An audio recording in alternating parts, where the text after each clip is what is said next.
தென்கிழக்கு ஆஸ்திரேலியாவின் புறநகர் பகுதியில் ஏற்பட்டுள்ள காட்டுத்தீயில் இதுவரை 65,000 ஹெக்டேர் நிலப்பரப்பு அழிந்துள்ளது.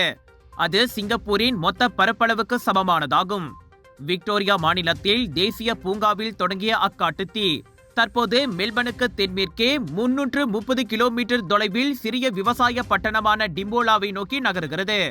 டிம்போலாவில் இதுவரை சுமார் 100 பேர் நிவாரண மையத்தில் பதிந்து கொண்டுள்ளனர். தீயை அணைக்க கடுமையாக போராடி வரும் தீயணைப்பு வீரர்கள் இன்னும் வெளியேறாமல் இருப்போருக்கு காலம் கடந்துவிட்டதாக கூறியுள்ளனர்.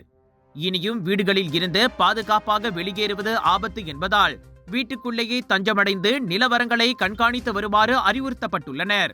மீறி வெளியேறினால் நிலைமை கைமீறி போய்விடும் என எச்சரித்துள்ளனர். ஆஸ்திரேலியா முழுவதும் அதிகரித்து வரும் வெப்பநிலை கடுமையான இயற்கை பேரழிவுகளுக்கு தூண்டுதலாக இருப்பதாக அறிவியலாளர்கள் கண்டறிந்துள்ளனர்.